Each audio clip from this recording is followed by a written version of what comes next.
जी अस्सलाम वालेकुम। मदीना अल मुनव्वरा यानी कि रोज़ा रसूल मस्जिद नबवी के सहन में गाड़ियाँ इंटर होती हैं, साथ में आप पिक्चर वीडियोस वगैरह साथ में देखते जाएंगे, जहां पर गैर मुल्कियों का रश लगा हुआ है। हजारों गैर मुल्की इकट्ठे थे, वीडियोस और पिक्चर बन रही थी। ये मोहम्मद बिन सलमान की एंट्री हुई है। बाकायदा कल शाम को उन्होंने नमाज पढ़ी यहाँ पर मस्जिद के अंदर रोज़ा रसूल के बिल्कुल साथ, और उसके बाद वो रुखसत हुए हैं यहाँ से। बेसिकली आप तमाम दोस्तों से ये शॉर्ट सी वीडियो बनाने का, आपको बताने का मकसद क्या था, सुन लें।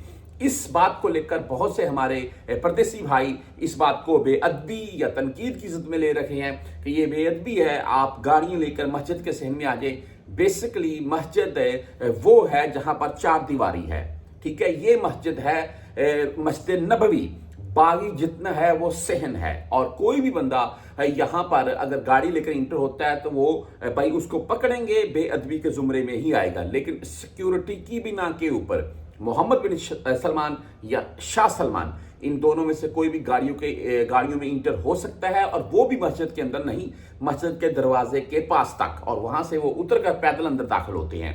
मेरे नजदीक ये एक अमल है, सिक्योरिटी की बिना पर किया गया है। इस चीज को लेकर कोई भी मेरा पाकिस्तानी खास करके भाई सोशल मीडिया पर बैठकर तनकीद या इसको कोई भी किसी किस्म की नेगेटिव बात मत फैलाए। आप सऊदी में बैठे हुए हैं, यहां पर एक भाई आपको पकड़ लिया जाएगा। और अगर दूसरे लिहाज से भी इस चीज को देखा जाए तो मेरे नजदीक ये सिक्योरिटी की बिना के ऊपर, ये सेफ्टी के तौर पर ये किया गया है, वरना मोहम्मद बिन सलमान भी बाहर गेट से पैदल ही चलकर आए।